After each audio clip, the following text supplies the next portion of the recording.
أعوذ بالله من الشيطان الرجيم. بسم الله الرحمن الرحيم. السلام علیکم. سید عبد المجید ندیم چینل میں آپ سب دوستوں کو خوش آمدید. الحمدللہ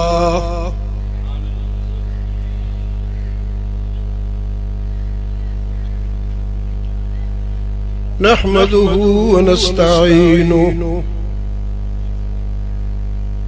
ونستغفره ونؤمن به ونتوكل عليه ونعوذ بالله من شرور أنفسنا ومن سيئات أعمالنا من يهده الله فلا مضل له ومن يضلله فلا هادي له ونشهد أن سيدنا محمدا عبده ورسوله المبعوث إلى الأسود والأحمر لتتميم مكارم الأخلاق. لا يخلق نبي ولا رسول بعده ولا أمة بعد أمته ولا شريعة بعد شريعته ولا كتاب بعد كتابه. صلى الله تعالى عليه وعلى آله وأصحابه الذين هم خلاصة العرب العلماء وخير الخلائق بعد الأنبياء وهم كالنجوم في السماء للاهتداء والاقتداء وهم مفاتيح الرحمة ومصابيح الغرر. أعوذ بالله من الشيطان الرجيم. بسم الله الرحمن الرحيم. واعتصموا بحبل الله جميعا ولا تفرقوا واذكروا نعمة الله عليكم إذ كنتم أعداء فألف بين قلوبكم فأصبحتم بنعمته إخوانا وكنتم على شفا حفرة من النار فأنقذكم منها. صدقت يا رب العالمين. وقال صاحب القرآن صلى الله عليه وسلم إن الله يرفع بهذا الكتاب أقواما ويضع به آخرين. وصدق رسولك النبي الأمي الكريم ونحن على ذلك لمن الشاهدين والشاكرين والحمد لله رب العالمين. اللهم صل على محمد وعلى آل محمد كما صليت على إبراهيم وعلى آل إبراهيم إنك حميد مجيد. اللهم بارك على محمد وعلى آل محمد كما باركت على إبراهيم وعلى آل إبراهيم إنك حميد مجيد.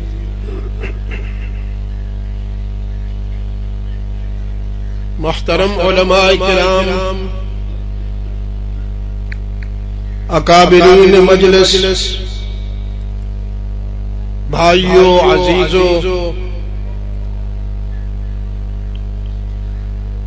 آج 2 نومبر 2007 عیسوی ہم عالمی مجلس تحفظ ختم نبوت کے زیر اہتمام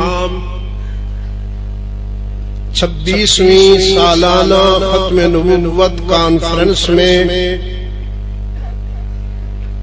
فکر و نظر کے حوالہ سے جمع ہے۔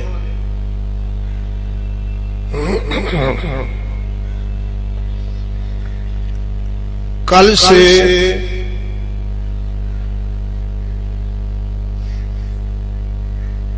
یہ سلسلہ شروع ہے اور آپ کچھ حاصل کر رہے ہیں، بلکہ 1400 سال سے یہ سلسلہ شروع ہے اور امت مسلمہ اس سے رہنمائی حاصل کر رہی ہے۔ مسئلہ تو 2 اور 2 4 کی طرح متعین ہے۔ میں کوئی نئی بات آپ کے سامنے نہیں رکھوں گا، وہی سچ جو 1400 سال سے کہا جا رہا ہے، حشر تک اسی کو دہرایا جاتا رہے گا۔ میں نے آج جو کچھ آپ کی خدمت میں عرض کرنا ہے، اس کے لیے کتاب اللہ سے ایک آیہ کریمہ اور اللہ کے رسول صلی اللہ علیہ وسلم کا ایک ارشاد میرے پیش نظر ہے۔ جیسا کہ آپ جانتے ہیں، میں اس وقت مجموعہ امراض ہوں۔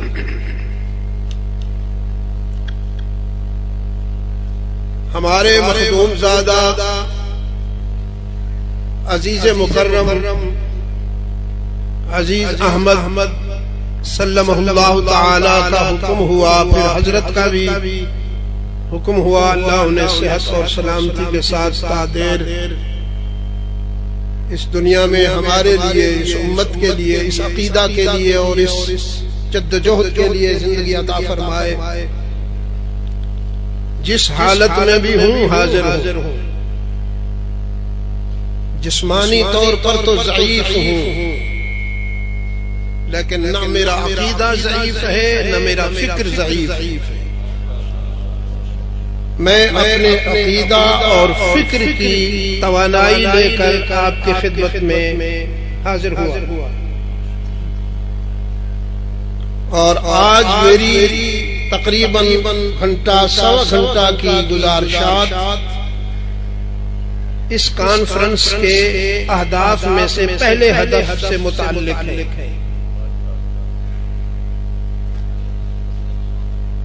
حق تعالیٰ کا ارشاد ہے، بلکہ حکم ہے،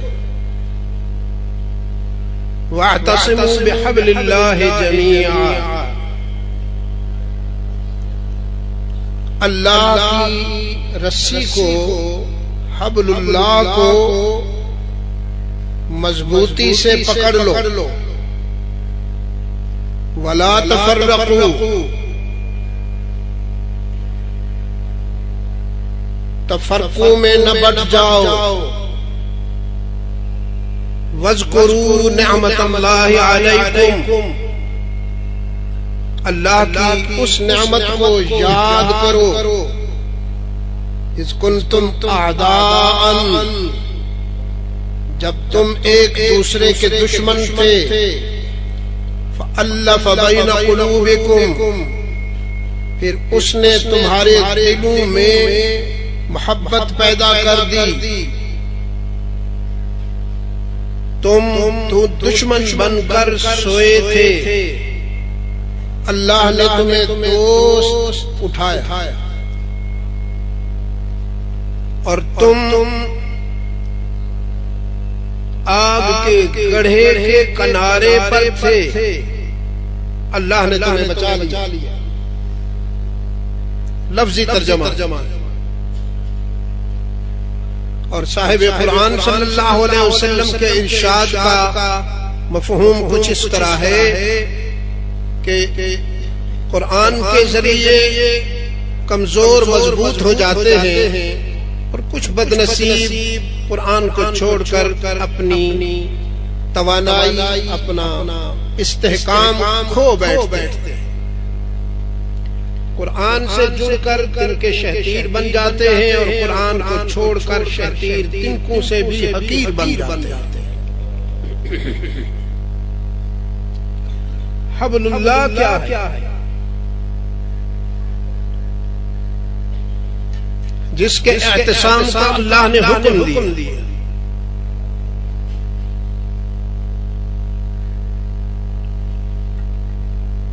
عمومی تصور یہ ہے کہ یہ صرف مسلمانوں کو کہا جا رہا ہے، لیکن میں اسے پوری انسانیت کے لیے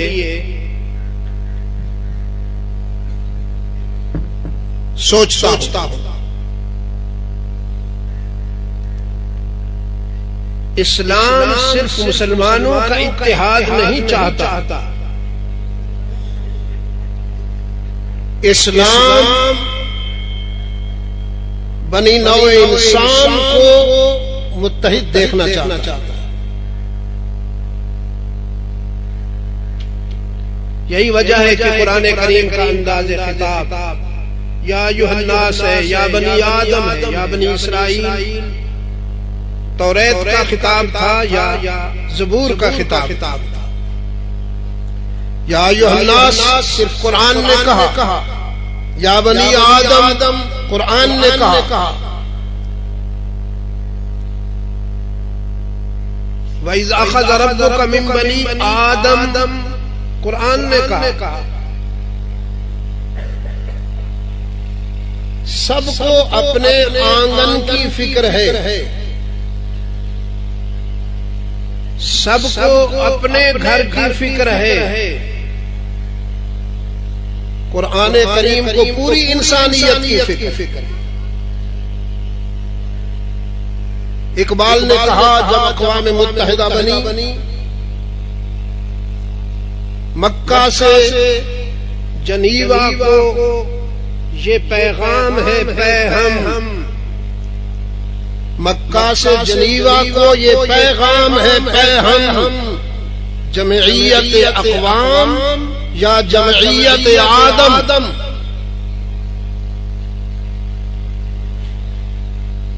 قرآن کریم صرف مسلمانوں کی نہیں بنی نوع انسان کی بگڑی بنانا چاہتا ہے. قرآن کریم کو صرف اپنے آنگن کا نہیں پوری آدمیت کا خیال ہے. تو وَاعْتَصِمُوا کا انداز تکلم پوری انسانیت کے لیے.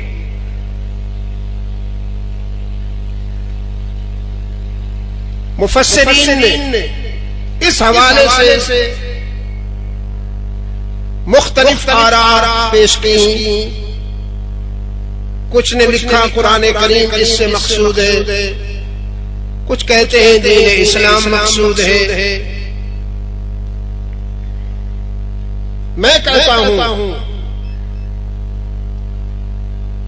ان تمام مفسرین کی بات کو سر آنکھوں پر تسلیم کرتے ہوئے میں کہتا ہوں قرآن یہ کہنا چاہتا ہے کہ تم سب اللہ سے دوستی کر لو. آج انسانیت بہت پریشان ہے. میں ابھی دوستوں سے کہہ رہا تھا، ہمارے ایک عزیز نے بات چھیڑی اور میں ان کے جواب میں عرض کر رہا تھا کہ موجودہ اضطراب، موجودہ ٹینشن صرف مسلمانوں کے لیے نہیں ہے. کرۂ ارض پر بسنے والے تمام انسان پریشان ہیں. پریشانیوں کا عنوان مختلف ہے لیکن سب پریشان ہیں. ان سب کا علاج وہی ہے جو حضرت کلیم نے فرمایا تھا۔ سیدنا موسیٰ علیہ السلام سے کسی نے کہا ساری دنیا کے درخت تیر بن جائیں، آسمان کمان بن جائے اور اللہ تیر انداز بن جائے تو آپ کہاں جائیں گے؟ دنیا بھر کے درخت تیر بن جائیں، آسمان کمان بن جائے، اللہ تیر انداز بن جائے تو آپ کہاں جائیں گے؟ آپ کو جائے پناہ کہاں ملے گی؟ انہوں نے فرمایا میں تیر انداز کے بغل میں آ جاؤں۔ جب چکی چلتی ہے اور دانے پستے ہیں تو وہی دانے پسنے سے بچ جاتے ہیں جو بیچ والے لکڑی کے ٹکڑے کے قریب ہوتے ہیں۔ تو سیدنا موسیٰ علیہ نبینا علیہ تسلیم نے فرمایا میں تیر انداز کے بغل میں آ جاؤں گا تو موجودہ طوفان کی چکی جو چل رہی ہے دنیا میں، قرآن اس کا علاج یہی تصور کرتا ہے، یہی پیش کرتا ہے کہ تم اللہ سے قریب ہو جاؤ۔ دیکھیے ایک وقت آیا تھا کہ انسانی مرکزیت کو ملحوظ رکھتے ہوئے امام الانبیاء رحمت للعالمین صلی اللہ علیہ وسلم نے ان لوگوں کو دعوت اتحاد دی تھی جو آپ کے موقف سے اتفاق نہیں رکھتے تھے۔ میرے دینی بھائیوں، ذرا سی باتوں نے آپ کو ٹکڑے ٹکڑے کر دیا، اور آج صورتحال یہ ہے کہ آپ کے بدخواہ آپ سے خوف زدہ نہیں ہے۔ بغیر کسی تکلف کے عرض کرتا ہوں، آپ کے بدخواہوں کو آپ کا کوئی ڈر نہیں ہے۔ انہوں نے پہلے آپ کو ٹکڑے ٹکڑے کیا، پھر جو کرنا چاہتے تھے کر رہے۔ آپ کے بدخواہوں کے لیے، اسلام کے بدخواہوں کے لیے سب سے خطرناک بات آپ کا اتحاد ہے۔ آپ کے متحد ہوتے ہوئے ان کے مقاصد پورے نہیں ہوتے، چنانچہ انہوں نے سیاست سے لے کر مذہب تک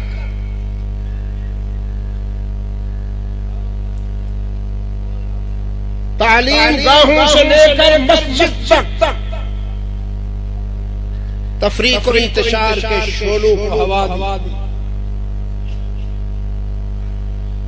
اب مسجدوں میں بھی نہیں کچھ اہتمام کیف۔ لوگ جب مارکیٹ سے گھبراتے تھے، بازار سے گھبراتے تھے تو سکون کی تلاش میں مسجد میں آتے تھے۔ اب مسجدوں میں بھی نہیں کچھ اہتمام کیف۔ ویران ہے شعور تو دل ہے بجھے ہوئے۔ ایک تو ہمارا من نمازی نہیں ہوا، تن نمازی، جسم اٹھتا بیٹھتا جھکتا گر پڑتا ہے، ابھی تک ہمارا دل نمازی نہیں ہوا۔ اور بہت اچھی بات کہی، شوق تیرا اگر نہ ہو میری نماز کا امام۔ نماز محض اٹھنے بیٹھنے کا تو نام نہیں، نماز تو کسی کے پیار میں مٹ جانے کا نام ہے۔ شوق تیرا اگر نہ ہو میری نماز کا امام تو میرا قیام بھی حجاب، میرا سجود بھی حجاب۔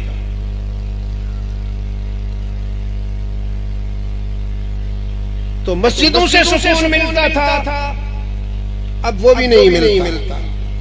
مجھے آپ معاف فرمائیں گے،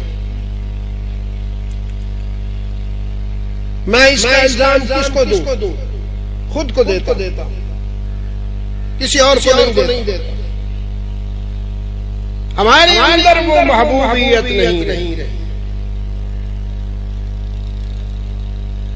ابھی یہ میں اپنے عزیزوں سے کہہ رہا تھا کہ کتابوں سے انسان نہیں بنتے، سوائے قرآن کریم کے۔ قرآن کتاب اللہ ہے، باقی کتابیں انسانوں سے بنتی ہیں، کتابوں سے انسان نہیں بنتے۔ اگر یہ دل کی دنیا مزکا نہیں، مصفا نہیں، مجلہ نہیں، اگر ظرف صاف نہیں ہے تو پھر علم کتابی زہر قاتل۔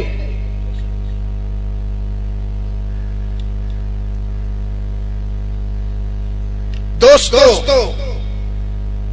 ان لوگوں کو قرآن نے دعوت اتحاد دی جو رحمت عالم صلی اللہ علیہ وسلم سے موقف مختلف رکھتے تھے، لیکن اس کے باوجود یہ اسلام کا ظرف ہے کہ ان کو دعوت وہ آئے کریمہ قرآن میں آج بھی چمک رہی ہے اور حشر تک رہے گی۔ یا اہل الکتاب، یا اہل الکتاب، اور یہ کتاب جو الف لام لگا ہے اس نے وسیع کر دیا مفہوم۔ اگر کوئی توریت لیے ہوئے ہے تو لیے رہے، کسی کے ہاتھ میں انجیل ہے تو رکھے اپنے پاس۔ یا اہل الکتاب تعالوا الی کلمۃ سواء بیننا وبینکم، یا اہل الکتاب تعالوا الی کلمۃ سواء بیننا وبینکم۔ اہل کتاب آؤ، ایک قدر مشترک پر میں تمہیں بلاتا ہوں جو میرے اور تمہارے درمیان متفقہ ہے، کوئی اختلاف نہیں۔ وہ قدر مشترک کیا ہے؟ اللہ نعبد الا اللہ۔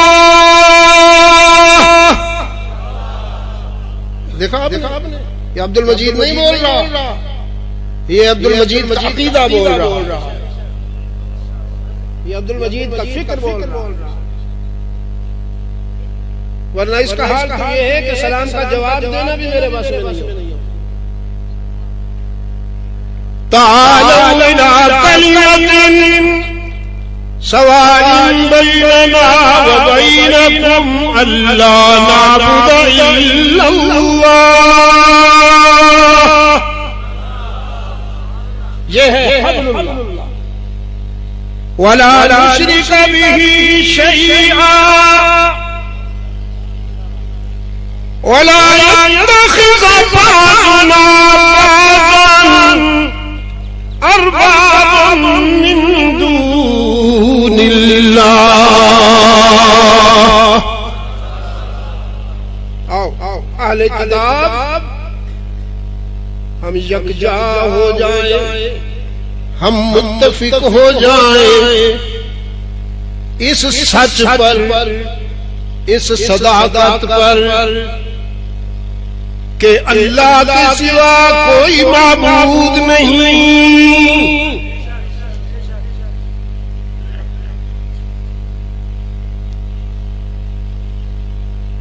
حکمراں ہے وہی، باقی بتان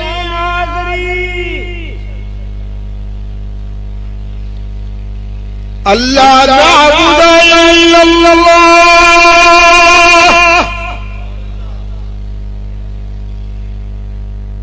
توحید صرف سجدے کرنے، رکوع کرنے، قیام کرنے کا نام نہیں ہے، توحید اللہ کی بادشاہت کو مان لینے کا نام ہے۔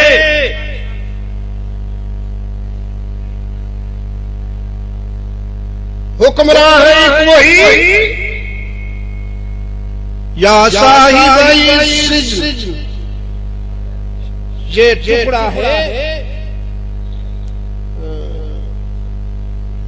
یہ ٹکڑا ہے سیدنا یوسف کے بیان کا، سیدنا یوسف کے بیان کا۔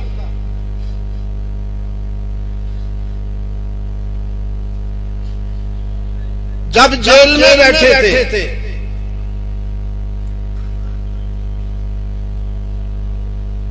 جیل حسینوں کے سفر عشق کا سنگ میل ہے،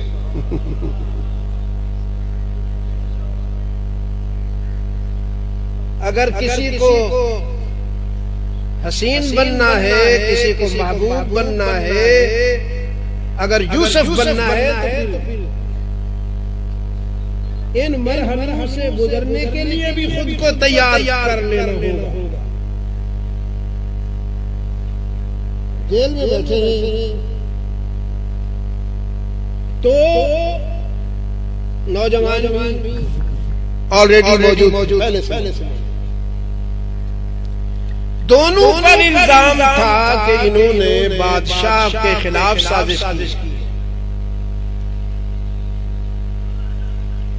تو انہوں نے حضرت یوسف کے سامنے اپنا ایک خواب رکھا۔ ایک نے عرض کیا میں نے خواب میں دیکھا ہے کہ میں سر پہ کھانا لے کے جا رہا ہوں اور پرندے وہیں سے اسے اٹھا رہے ہیں یا نوچ رہے ہیں۔ دوسرے نے کیا دیکھا؟ میں ساقی بنا ہوا آسر خمر،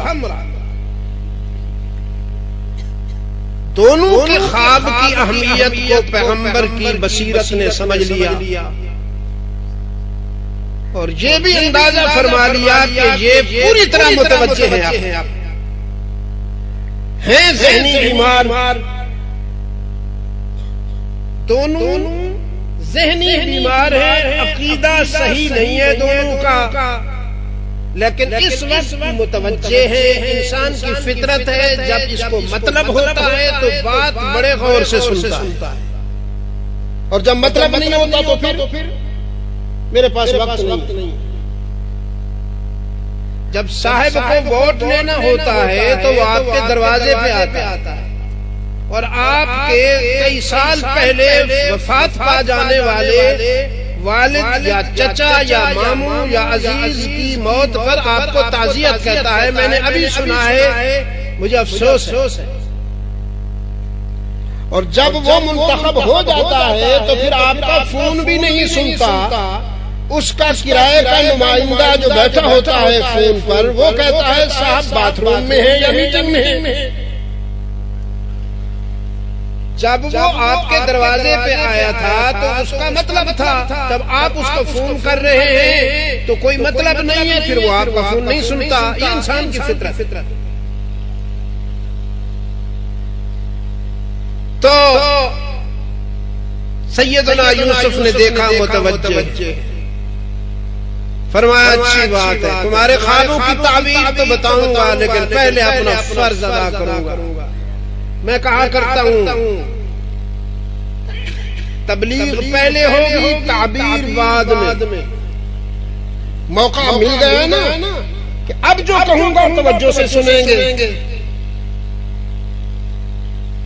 فرمایا یا صاحب السجن ارباب متفرقون خیر ام اللہ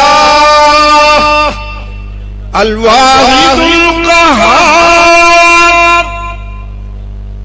بات کہاں سے شروع ہوتی ہے جی؟ پیچھے سے ذرا اس کا ماقبل پڑھو بھائی کوئی حافظ، لوگ شعبانی رمضانی حافظ ہوتے ہیں، میں تو شعبانی قسم کا حافظ ہوں. نہیں اس سے پہلے نا جی نا، میں اسی سورہ یوسف کی بات کر رہا ہوں میرے عزیز. فلما دخل، آپ نے بتا دیا بس، میرا اللہ مجھ پہ کرم کرنے والا ہے. فلما دخل معه السجن فتيان قال أحدهما إني أراني أعصر خمرا وقال الآخر إني أراني أحمل فوق رأسي خبزا تأكل الطير منه نبئنا بتأويله إنا نراك من المحسنين. دو نوجوان سیدنا یوسف کے ہم نشیں ہوئے، دونوں نے اپنے اپنے خواب بتائے جو میں آپ کو پہلے بتا چکا، اور ساتھ میں یہ بھی کہا کہ انا نراک من المحسنین. یہ یہاں جو احسان مراد ہے وہ احسان نہیں ہے جو آپ اور میں سمجھتے ہیں. یہاں وہ احسان مراد ہے جو بخاری شریف کے شروع میں آیا. سیدنا فاروق اعظم نے جسے روایت کیا کہ ایک شخص آیا الجھے ہوئے بالوں، سفید کپڑوں، چمک چہرے سے رحمت عالم کے قریب آئے اور آپ صلی اللہ علیہ وسلم کے ساتھ بے تکلفی سے بیٹھ گیا. باقی سوالات چونکہ وقت مختصر ہے، میں آپ اپنے ہدف پہ آتا ہوں. اس نے پوچھا تھا ایمان کیا ہے، اسلام کیا ہے، آپ صلی اللہ علیہ وسلم نے بتایا. تو اس نے پوچھا احسان کیا ہے، مل احسان. فاروق اعظم فرماتے ہیں ہم حیران تھے، اس بے تکلفی سے اللہ کے رسول سے بات کی جا رہی ہے کہ ہم میں سے تو کسی میں یہ جرأت نہیں ہے. آپ صلی اللہ علیہ وسلم کی حضور صحابہ تو اس طرح بیٹھتے تھے کأن علی رؤوسہم الطیور،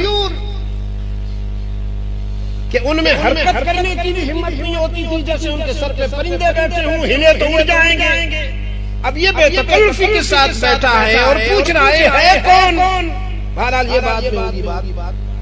تو اس نے پوچھا احسان کیا ہے. رحمت عالم صلی اللہ علیہ وسلم نے فرمایا احسان یہ ہے ان تعبد اللہ کأنک تراہ، تو اللہ کی اس انداز میں اس ذوق کے ساتھ عبادت کرے کہ جیسے اللہ کو آنکھوں سے دیکھ کر عبادت کر رہے ہو.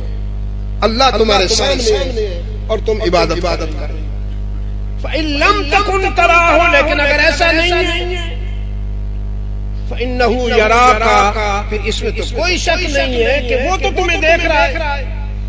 اب اس ذوق کے ساتھ اللہ کی عبادت کرنا کہ جیسے وہ ہمارے سامنے ہے، یہ صرف انبیاء اور رسول کا مقام ہے.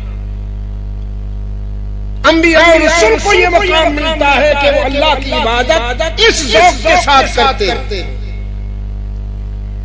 ہمیں اگر یہ بھی نصیب ہو جائے کہ ہم جو عبادت کر رہے ہیں اللہ دیکھ رہا ہے، بہت غنیمت ہے، بہت غنیمت. ورنہ اگر کوئی دیکھ رہا ہو تو قیام بھی لمبا، رکوع بھی لمبا، سجدہ بھی لمبا. کوئی نہ دیکھ رہا ہو تو پھر آپ کو تو پتہ ہے. فارسی میں کسی صاحب نظر نے کہا کلید در دوزخ خستہ نماز، وہ نماز جو آپ نے لوگوں کو دکھانے کے لیے پڑھی وہ جہنم کی کنجی ہے. کلید در دوزخ خستہ نماز کے در چشم مردم گزاری دراز. تو احسان یہ ہے کہ اللہ کو اس طرح سجدے کیے جائیں جیسے وہ ہمارے سامنے. بات کہہ تو چکا ہوں، آ گئی ہے پھر دوہراتا ہوں۔ ابو جہل نے سیدنا ابو بکر صدیق سے کہا تھا تم جس کی عبادت کرتے ہو کبھی دیکھا بھی ہے؟ تو صدیق اکبر نے فرمایا نہیں دیکھا تو نہیں، سنا ہے۔ ہمارے ایمان کی تعریف ہی یہی ہے، یؤمنون بالغیب۔ تم عجیب لوگ ہو، جس کو دیکھا نہیں اس کی عبادت کرتے ہو۔ ہم تو جس کے آگے جھکتے ہیں وہ ہمارے سامنے موجود ہوتا ہے۔ جتنے کنکر ہیں اتنے شنکر ہیں، تم نے دیکھا نہیں اور سجدے کرتے ہو اس کو۔ ابو بکر صدیق نے فرمایا دیکھا تو نہیں، لیکن جس سے سنا ہے اس کا قول اتنا سچا ہے کہ ہمارے مشاہدے میں بھی اتنا سچ نہیں جتنا رسول کے فرمان میں سچ۔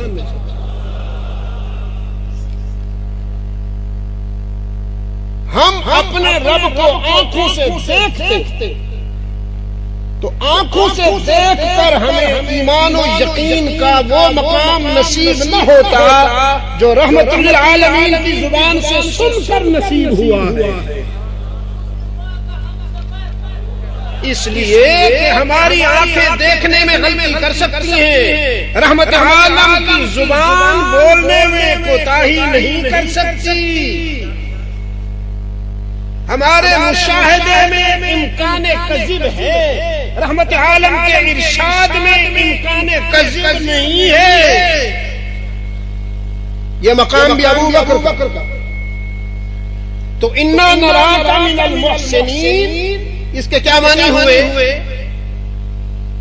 سیدنا یوسف کے چہرے پر اللہ کی محبت اور اللہ کے پیار کا نور چمک رہا تھا۔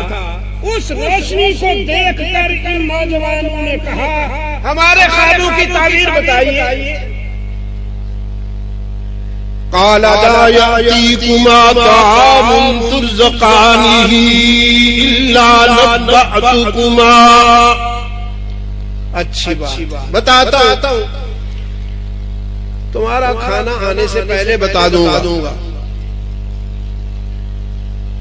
لیکن یہ خوابوں کی جو تعبیر ہے یہ کمنگ ٹائم سے، آنے والے وقت سے ہے۔ تو پیش گوئی کرتے ہوئے سیدنا یوسف نے فرمایا میں جو کمنگ ٹائم سے متعلق تمہیں سچی بات بتاؤں گا تو کہیں یہ میری طرف نہ منسوب کر لینا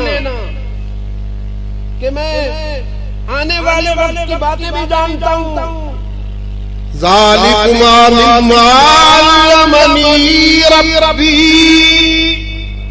یہ میری ذاتی استعداد نہیں ہے، یہ میری ذاتی صلاحیت نہیں ہے، بس کہ یہ بلکہ اس علم کی روشنی میں تمہیں بتاؤں گا جو میرے رب نے مجھے عطا فرمایا، جو اس نے مجھے سکھایا ہے۔ ذالکما مما علمنی ربی انی ترکت ملت قوم لا یؤمنون باللہ وهم عن الآخرة هم كافرون واتبعت ملة آبائي إبراهيم وإسحاق ويعقوب۔ یہ اپنا تعارف کرائے۔ ما كان لنا أن نشرك بالله شيئا، میں ابراہیم ہوں، اسماعیل و اسحاق و یعقوب کا وارث ہوں۔ یہ کوئی وفا ہے کہ ہم اللہ کے ساتھ کسی کو شریک کرتے پھریں؟ ہماری پہچان یہی ہے، ہمارا امتیاز یہی ہے کہ ہم اللہ کے ساتھ کسی کو شریک نہیں کرتے، اس کی دوستی میں ہرجائی نہیں، یکجائی، اس کے پیار میں ہرجائی نہیں، یکجائی ہے۔ لیکن سنو ارباب متفرقون خیر، ذرا بتاؤ مجھے عبادت کے لیے کتنے دروازے چاہیے؟ رب ایک ہے یا کئی ہے؟ ایک رب کے آگے جھکنا صحیح ہے یا کئی رب بنا لینا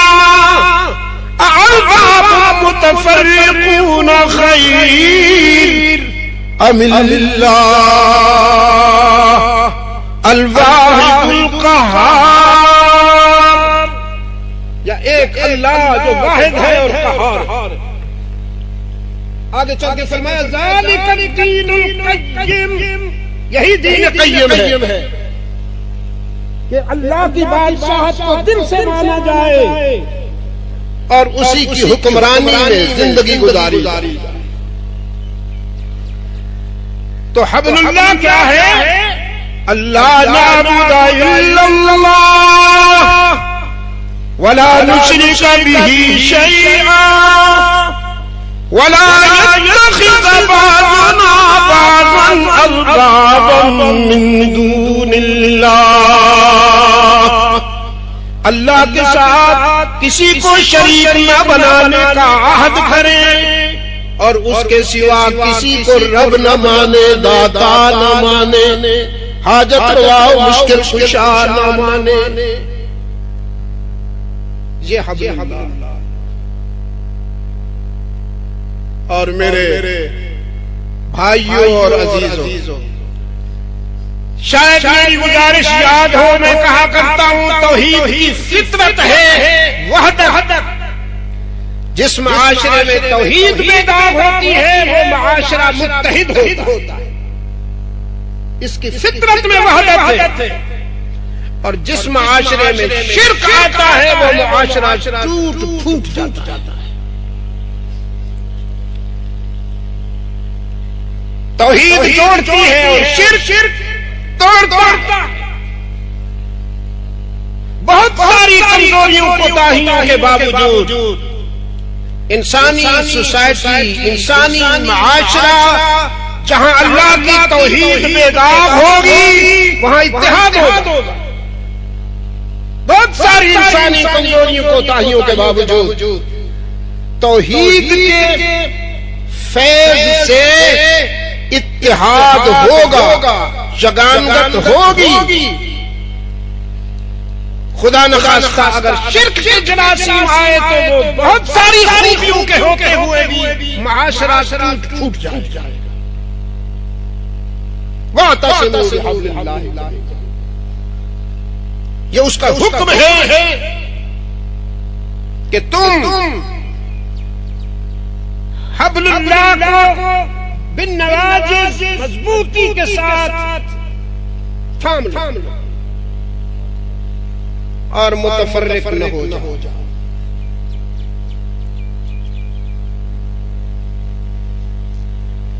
آپ بھی رنجیدہ ہیں، میں بھی رنجیدہ ہوں، آپ کو بھی شکوہ ہے، مجھے بھی شکوہ ہے کہ امریکہ مسلمانوں کو نقصان پہنچا رہا ہے۔ آپ بھی کہتے ہیں، میں بھی کہتا ہوں، یہود اور ہنود امت مسلمہ کو نقصان پہنچا رہے ہیں، نقصان پہنچانے کا ارادہ رکھتے ہیں، ان کے عزائم یہی ہے۔ یہ صحیح، لیکن میں آپ کو دعوت فکر دیتا ہوں، اپنی گریبان میں جھانکیے، میں بھی جانتا ہوں کیا ہم وہی ہیں جو قرآن ہمیں دیکھنا چاہتا ہے؟ موجودہ حالات میں مجھے ہرگز اس سے انکار نہیں ہے کہ اختلافات ہیں، لیکن آپ یہ کیوں سمجھتے ہیں کہ جو سوچ آپ کی ہے ہر شخص کی یہی سوچ ہو؟ یہ تو اللہ کے اختیار میں تھا۔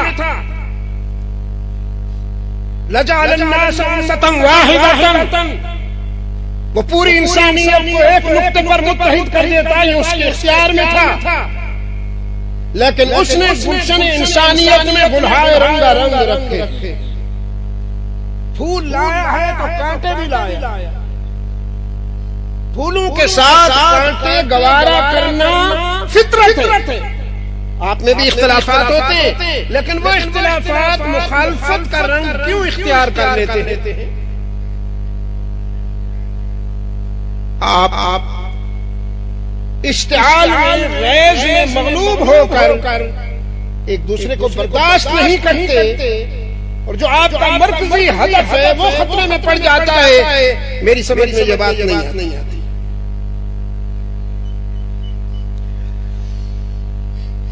امت مسلمہ کے وہ طبقات جن کی سوچ قرآن و سنت کے بجائے نفسانیت اور جذباتیت کتابیں رہی، انہیں جو فائدہ پہنچا ہے وہ بتاؤ، میں منتظر ہوں۔ انہوں نے جو کامیابیاں حاصل کی ہیں وہ مجھے بتائیں۔ آپ جانتے ہیں سیدنا عثمان بن عفان رضی اللہ تعالیٰ عنہ پر جب منافقین نے طوفان اٹھایا، جو لوگ جان لینے کے درپے ہو گئے تھے، آپ سوچیں اور کیا کچھ نہیں کہا ہوگا انہوں نے، جان لینے کے درپے تھے، جس پر سیدنا عثمان بن عفان رضی اللہ تعالیٰ عنہ نے 40 منٹ محاصرہ نہیں رہا، نہ 40 گھنٹے محاصرہ رہا، 40 دن محاصرہ رہا، آب و دانہ کی بندش رہی، اور پورا اختیار وہ مرکزیت کے امین ہیں، پورا اختیار ہے ان کے پاس، نہ خود مشتعل ہوئے اور نہ اپنے دوستوں کو مشتعل ہونے کی اجازت دی۔ صبر و برداشت آسمان ثابت ہوئے اور اپنے استاذ کامل کی تعلیمات کو عملاً دنیا کے سامنے تاریخ کے صفحات پر نقش کر دیا۔ اتمام حجت کرتے ہوئے اپنے مقام کی چھت پہ آ کر فرمایا تھا، زانی سنسار ہوتا ہے، قاتل جواباً قتل کیا جاتا ہے، مرتد واجباً قتل ہوتا ہے، تم میری جان لینا چاہتے ہو، بدکاری تو دور کی بات ہے، میں اللہ کی جلالت کی قسم کھاتا ہوں، اس کی عزت کی قسم کھاتا ہوں کہ آج تک میں نے کسی کی عزت کو غلط نگاہ سے ہی نہیں دیکھا۔ ایسے تو نہیں اللہ کے رسول صلی اللہ علیہ وسلم نے 2 بیٹیاں دے دی اس شخص کو،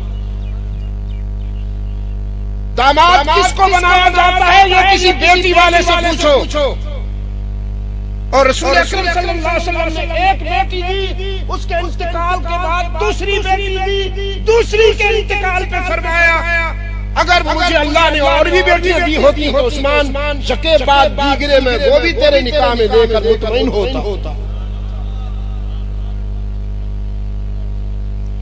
میری نگاہوں نے کسی کی آبرو کو، کسی کی بیٹی کو غلط نگاہ سے نہیں دیکھا۔ قتل تو بڑی دور کی بات ہے، اگر آج تک میں نے کسی کو تھپڑ بھی مارا ہو یا گالی دی ہو تو میرے سامنے آئے، اور ارتداد سے تو اللہ بچائے۔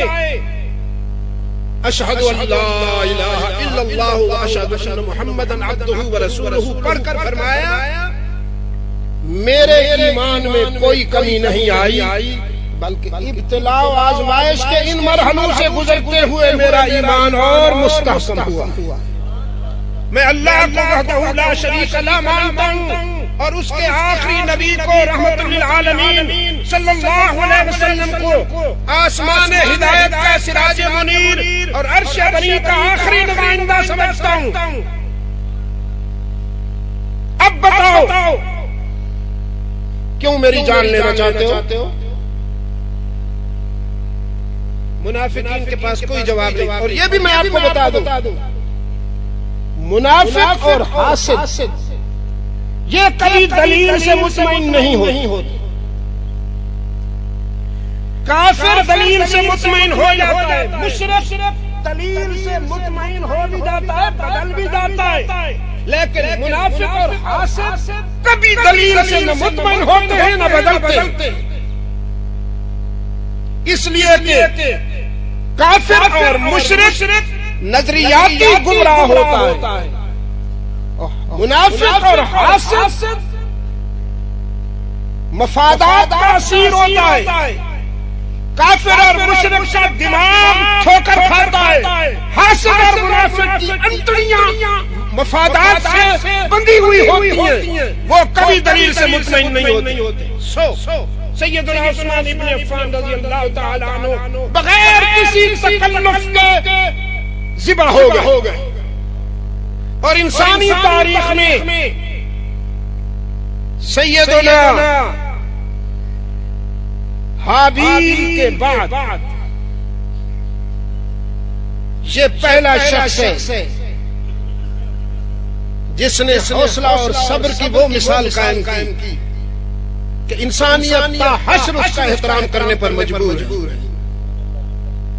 حابیل نے بھی کوئی مزاحمت نہیں کی تھی، عثمان ابن عفان نے بھی کوئی مزاحمت نہیں کی تھی۔ ستمگر تجھ سے امید کرم ہوگی جسے ہوگی، مجھے تو دیکھنا یہ ہے کہ تو ظالم کہاں تک ہے۔ ذبح ہو گیا، مزاحمت نہیں کی۔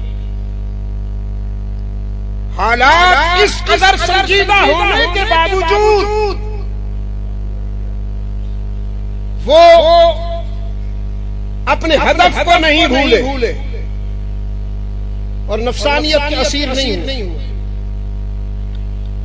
میں آپ کو دعوت فکر دیتے ہوئے عرض کرتا ہوں، حالات جراحت انگیز ہیں، حالات نے زخمی کر رکھا ہے، پتہ نہیں وہ آنکھیں کہاں گئیں جو تڑپتی ہوئی ان بچوں کی مظلومیت کو دیکھ سکیں،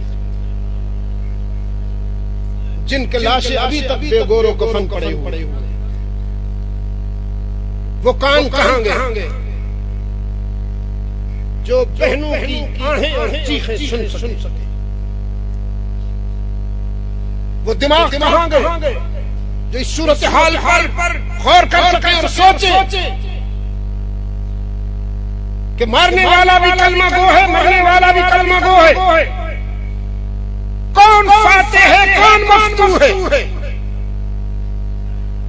حالات جراحت انگیز ہے،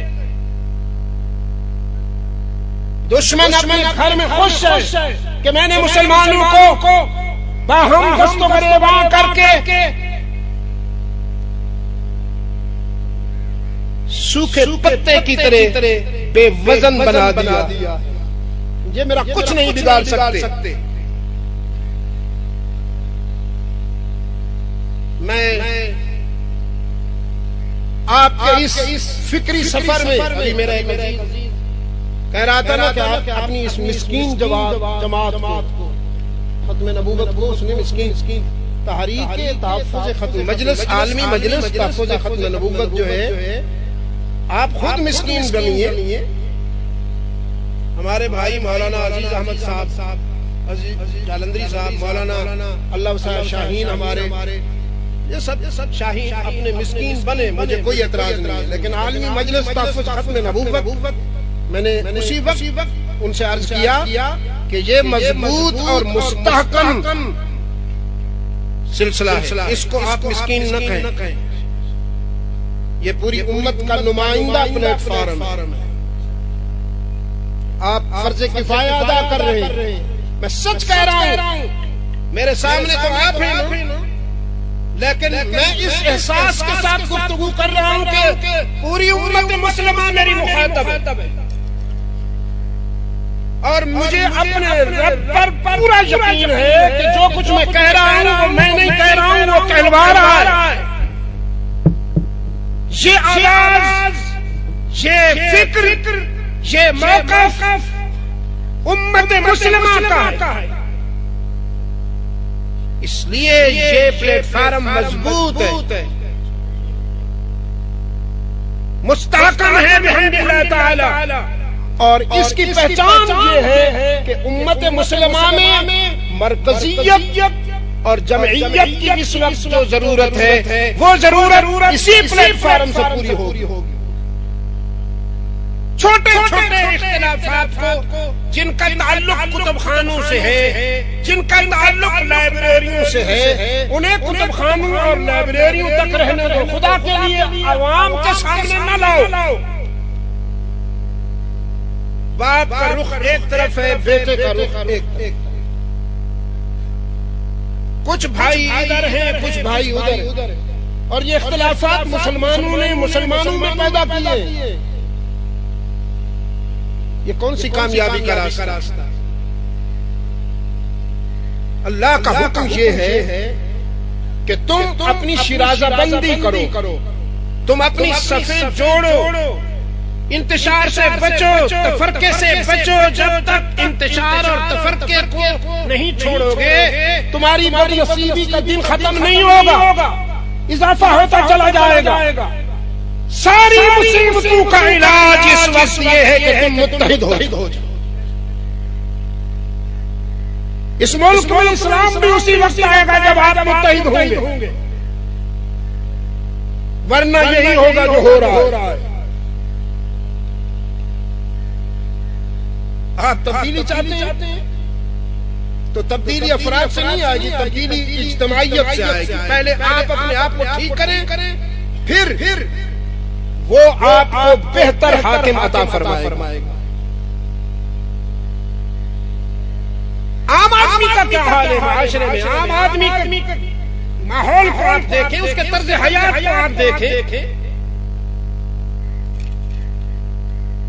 اقبال نے کہا مغرب کی غلامی سے، مغرب کی غلامی پہ رضامند ہوا تو. میرے نوجوان کو اگر اتنی جیب اجازت نہیں دیتی کہ وہ نیا سوٹ بنوا سکے تو لنڈے سے جا کے پرانی پینٹ لیتا ہے جو وہ پھینک دیتے ہیں. گندگی میں الجھی ہوئی جو وہ پینٹ پھینک دیتے ہیں اسی کو دھو کر یہاں لایا جاتا ہے، اور میرا عزیز نوجوان اسی کو خرید کر کے اپنے ڈھانچے پہ چپکا لیتا ہے اور فخری انداز میں چلتا ہے. تو میرے عزیز دوستو،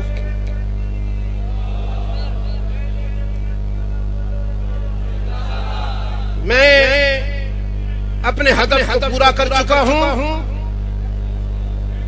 اور جو وزیرستان میں ہوا آپ کا کیا خیال ہے؟ صحیح ہوا؟ جو سوات میں ہو رہا ہے آپ کا خیال ہے صحیح ہو رہا ہے؟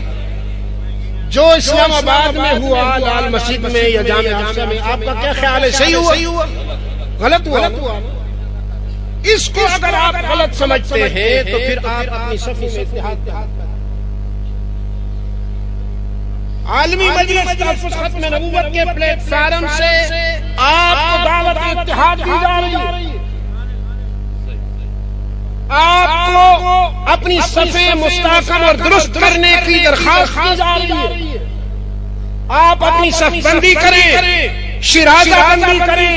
ان تمام مصائب کا حل اسی میں ہے کہ آپ ایک ہو جائیں. آپ کو توڑنے میں اور منتشر کرنے میں سب سے زیادہ آپ کے حریف نے سرمایہ خرچ کیا ہے. اگر آپ نے اللہ نے سنجیدہ سوچ رکھی ہے اور آپ کو اللہ نے معاملہ فہم بنایا ہے تو پھر اس مرض کو سمجھیے، اس کی تشخیص کیجیے اور اس کا علاج کیجیے اور متحد ہو جائیے. اختلافات کے ہوتے ہوئے بعض چیزیں فروعی چیزوں کے اختلافات کے ہوتے، میں یہ نہیں کہہ رہا کہ قادیانی سے اتفاق کر لیجیے. اگر میں آپ کو قادیانیوں سے اتفاق کرنے کا نہ ہوں تو لعنت ہو مجھ پر. مکھن اور گوبر کا اتحاد نہیں ہو سکتا، گھی اور مکھن کا اتحاد ہو سکتا ہے، دہی اور مکھن کا اتحاد ہو سکتا ہے، دودھ اور دہی کا اتحاد ہو سکتا ہے، لیکن گوبر اور مکھن کا اتحاد نہیں ہو سکتا. قادیانیت اسلام دشمنی کا عنوان ہے. انہوں نے رحمت عالم کی قیادت کو متنازع کرنے کی کوشش کر رکھی ہے اور امت مسلمہ کو انتشار میں تفریق میں مبتلا کرنے کا اہم پروگرام ہوتا ہے. ان سے اتحاد کرنا ارتداد ہے. باقی معاملات کو کتب خانوں میں لے آئیے، لائبریریوں میں لے آئیے. جس طرح آپ کے اسلاف نے معاملہ فہمی کا ثبوت دیتے ہوئے کتابی اختلافات کتب خانوں میں حل کیے، فکری اختلافات لائبریریوں میں حل کیے، وہی علمی انداز اپنائیے، لیکن اپنے مشترکہ مفادات کے لیے اپنی صف بندی کیجیے۔ اللہ آپ کا حامی و ناصر ہو۔ عالمی مجلس ختم نبوت کو حق تعالی اس سے زیادہ مضبوط اور مستحکم بنائے، تمام جلی خفی شرور سے محفوظ رکھے۔ ہمارے مخدوم و محترم حضرت خواجہ خان محمد زیدہ مجدہ و زیدہ حیاتہ، اللہ ان کو تادیر سلامت رکھے اور ان کے سائے سے امت مسلمہ کو دیر تک مستفید ہونے کا شرف عطا فرمائے۔ عالمی مجلس ختم نبوت کے کارکنان، خدام، معاونین، ان سب کو اللہ دنیا اور آخرت کی عزت نصیب فرمائے۔ موجودہ قیادت جو اس وقت خاموش مگر پرجوش کام کر رہی ہے، میں اپنے عزیز بھائی مولانا اللہ وسیع صاحب سے کہہ رہا تھا، وہ مجھ سے کہہ رہے تھے ہم نے سنا ہے آپ کئی دنوں سے علیل ہیں، تو میں نے کہا میرا کیا، میں تو بیکار سا آدمی ہوں، آپ کو اللہ سلامت رکھے۔ ان کی زبان و قلم سے جو اس وقت حق تعالی کام لے رہے ہیں امت مسلمہ کے عقیدے کو اور امت مسلمہ کے فکر کو بچانے کے لیے، اللہ ان کو مزید اس میں توفیق اور صلاحیت عطا فرمائے۔ وآخر دعوانا ابھی آپ حضرت علامہ سید عبد المجید ندیم شاہ صاحب رحمۃ اللہ علیہ کو سماعت فرما رہے تھے۔ آپ سب دوستوں سے گزارش ہے کہ ہمارے اس چینل کے ساتھ جڑے رہیں اور حضرت شاہ صاحب کے بیانات کو آگے بھی شیئر کرتے رہیں۔ آپ سب دوستوں کا بہت شکریہ۔ ملتے ہیں ایک نئی ویڈیو کے ساتھ، تب تک کے لیے اللہ حافظ۔ پاکستان پائندہ باد۔ صدق اللہ مولانا العظیم۔